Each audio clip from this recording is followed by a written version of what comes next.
Hello everyone, welcome back. We're gonna do the must-have guns for the Apocalypse 2022.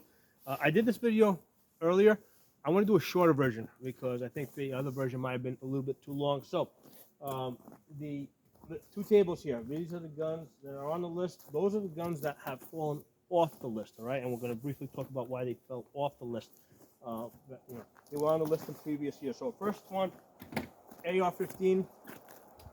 Very reliable guns, very tested at this point.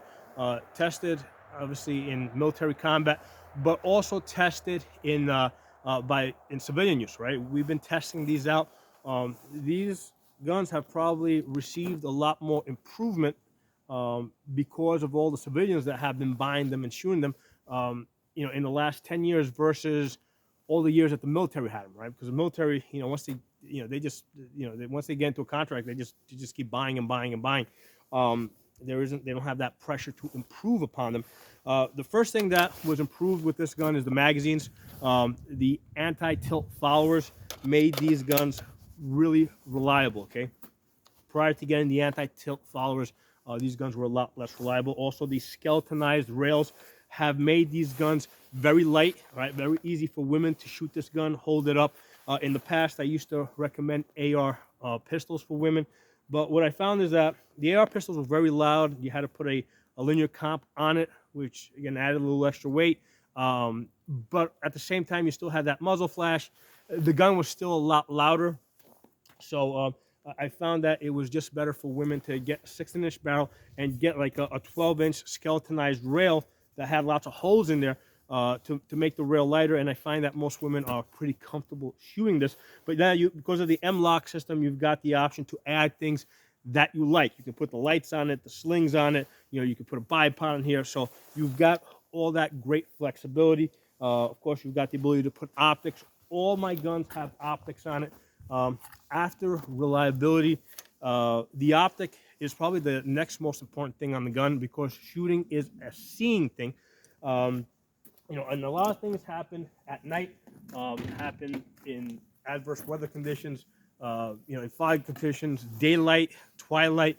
In daylight and twilight, the glow-in-the-dark sights don't work really well, right? Because it's not light enough that you can see the iron sights, but it's not dark enough that the tritium is going to glow. Okay, so that's why I just prefer optics on the guns. I've seen that everybody more or less shoots better with optics. A lot of times I get old timers say, "Hey, I've been shooting with they've been shooting with iron sights for a long time." Initially, they try it, they don't like it, they don't think they're shooting as well. But then after they get used to it, they find that they shoot a lot better. Okay. Now, with the AR, you also have the ability to get the 22 conversion bolt. Okay. Which now gives your 5.56 the ability to shoot 22 long rifle, which is obviously a great hunting round for small game, for squirrels and stuff like that you would need to hunt in the end of the world apocalypse. Okay, all the deer are gonna disappear pretty quickly. You're gonna be hunting small rodents and eating them. Okay, so these magazines, right? These are the CMMG magazines. These are very, very good magazines. They work really well. I have found that these work better and more reliably than these than the BX25, the Ruger BX25s. Okay, when these go in, actually one in it, they tend to rock. Sometimes sometimes you get into issues where they don't work. I have lots of these. I've got 2 of these Ruger 1022s. Same issue. Most of the time it works, but sometimes you get into situations where it doesn't work. Okay. Overall, I have found that the 22 conversion bolt in an AR it works better, more reliably. I have also found that it's easier to clean that gun. Okay, taking apart the Ruger 1022 is a pain in the ass. Taking out this conversion bolt and cleaning this is much easier. Okay, so that's the other reason why Ruger 1022 off the list. AR-15 with a 5.56 bolt and the 22 conversion bolt is in. Now you might say, well, why not have 2 guns, right? Why not have a Ruger 1022 and an AR? Well, my answer to that is, why not have 2 ARs, right? Have 2 ARs with 2 conversion bolts. Because my thing is, yeah, you should have multiple guns. And I usually tell people, you know, as we go down this list, you want to have 2 ARs. You pretty much want to have 2 of all the guns that we talk about. So I would rather have more ARs than have a Ruger 22. Now that said, I am not getting rid of my Ruger 1022. I'm keeping it. This list is really for people that are just kind of getting into the game and they don't know what guns to get. You know, so this is where this list is kind of aiming at. Okay, so Ruger 1022 is out. AR15 is in. Next on my list, Glock 17 or 19. Okay. MOS. Okay, in this case, this is a polymer 80 with an optic. Again, key feature is the optic. Must have the optic. The optic it comes right after reliability as far as the importance. Okay, so it's got to have the optic. Everybody shoots these pistols better when they have the optic on.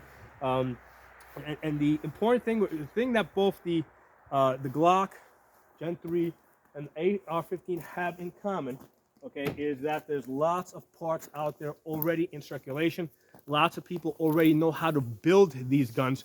So if you have an AR or if you have a Glock and it breaks, you can find people to help you fix the gun. Okay, so that's a really important component when you're considering, you know, what guns would I want for the, you know, end of the world apocalypse 2022. Okay, you need reliability, you need optics, you need lots of parts, and you need you know, either you yourself gotta be knowledgeable in fixing the gun, or you have to have access to lots of other people that know how to fix the guns. Okay, moving on. I got here the Palmetto PX9. Okay, this is a 9mm. Great thing about this, takes Glock 17, Glock 19 magazines. That's a really important component. The other thing is that lots of parts that go in here also go into the AR-15. So this takes the same trigger group as the AR-15. Obviously, a lot of the furniture, like the stock, that's all, you know, flip up sights, the optic, all that's the same. It's got an M-lock rail, so pretty much anything that would go on an AR will go on this. Here I have the one with the this is a 10-inch barrel. It kind of makes, you know, like I said, with the AR, I prefer one that has the 16-inch barrel. If you want to have a slightly shorter one, right? I actually think it's a better idea just to get a 9mm because with the 5.56, as you go to a shorter and shorter barrel, you lose a lot of energy, right? As you go shorter and shorter. With this, I mean, you know, you can go all the way down to 4 inches, right? And it's, you know, 9mm is designed to work inside of 4 inches. So if you want to have a shorter one, like I got this 10-inch here, it kind of makes sense to me for it to be a 9mm. Other benefits of the 9mm, you can shoot steel up close, right? So it's great for training. You can't do that with a 5.56. You're going to get chunks of that steel plate out there back in your face. So, you know, I think, you know, I think it's a great training gun. It also has a hunting capability in terms of, I mentioned this in another video, end of the world apocalypse. You got bodies, corpses rotting all over the place. You're going to have lots of dogs eating them and breeding really fast, okay? So you're not going to be hunting deer. The deer are going to disappear really quickly, all right? Deer go deep into the woods, you know, and they eat stuff that's in the woods, right? They're not going to be, you know, they're not going to, the ones that are around the houses, they're going to disappear, okay? The dogs, on the other hand, you know, they're carnivores, right? They need to go to places where they got, you know, they're not only the carnivores, but the scavengers, right? They like, you know, they go after, roadkill, basically. So the dogs, the coyotes, these are the type of animals that you're going to be hunting. The 9mm is a good cartridge for that, okay? So it also has that hunting capability. Moving on, you got to have a shotgun, okay? Now, initially when I first made this list, it was, I had a pump on this list. As soon as I started shooting the Sega 12, and I gained confidence in that, pump came off, Sega 12 went on. When the Lynx 12 came out, Lynx 12 took its place. You gotta have a shotgun because the shotgun, you know, gives you the ability to shoot lots of different ammunition. You can use bird shot to shoot birds, you know, to catch birds that are flying. You can catch rabbits that are running. So because you got that spread, so you got the ability to catch moving prey. Also, you can use buckshot in there, which now gives you the ability to hunt turkey. It also has a self-defense capability with buckshot. Okay, not that I would prefer to use the shotgun for self-defense. I'd rather use one of the other guns. But also you can put slugs in there. Now with the slugs, again, you can now go after larger game. You can hunt deer if you got any. But you can also hunt even larger animals that the 5.56 and the 9mm would not be suitable for. Like if you live in the area where you got like something like moose or something, you can put that Lynx 12 will take 3-inch shells. You can put in a slug in there, adjust your gas valve, and now you've got a gun that's capable of taking down some pretty large animals. Okay, so those are my my must-have guns for the Apocalypse 2020. We get the AR-15, 5.56 bolt, and a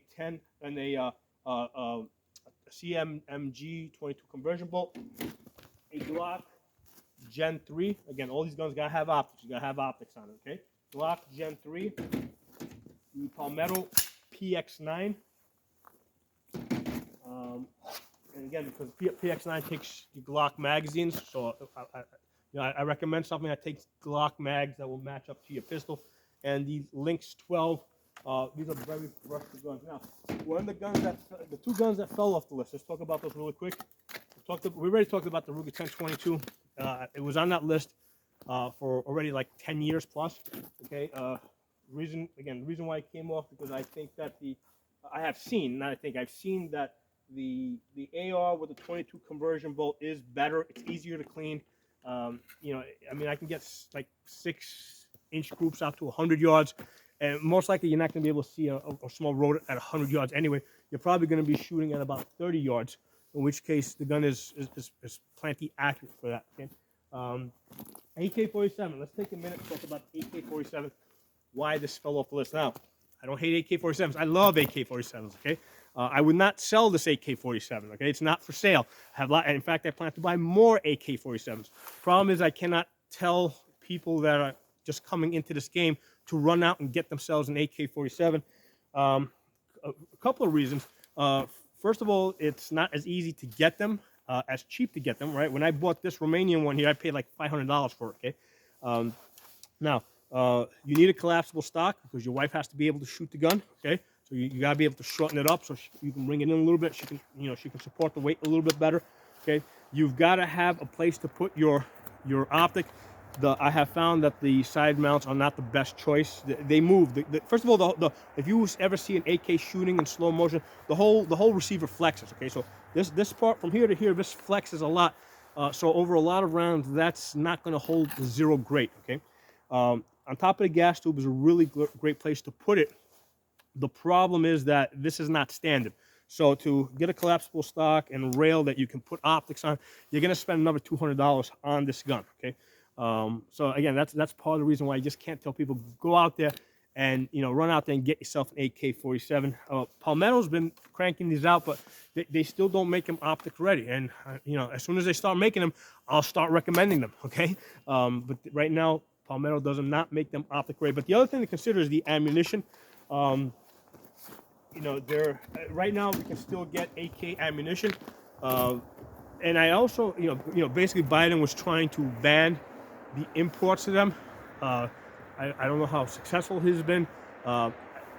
He can go, they can crank down even tighter on that. I know Palmetto's been in the process of trying to import machinery to make AK ammo here domestically.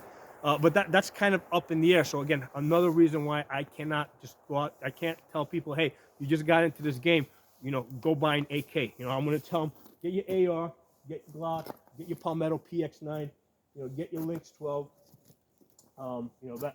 That's what I'm going to recommend to people. Okay? What else was it? Oh, one other thing that's worth mentioning: the 9mm AR. Okay, sound-wise. Okay, and I've actually tested this out. Kind of tested this out. If you put a suppressor on an AR-15 that shoots 5.56, right? Obviously, you can't quiet the bullet because the bullet's still going supersonic when it leaves the barrel. But if you put a suppressor on an AR-15, it sounds like a 9mm. Okay. So what I'm saying here is that a 9mm AR, sound-wise, is kind of like an AR15 with a 5.56 suppressed. Okay, so you've got that additional quiet benefit of the 9mm rifle. So hope you guys enjoyed this video. Drop some comments below. If you're not a member of the channel, subscribe. Hit the bell button so you get notifications. I'll talk to you guys soon.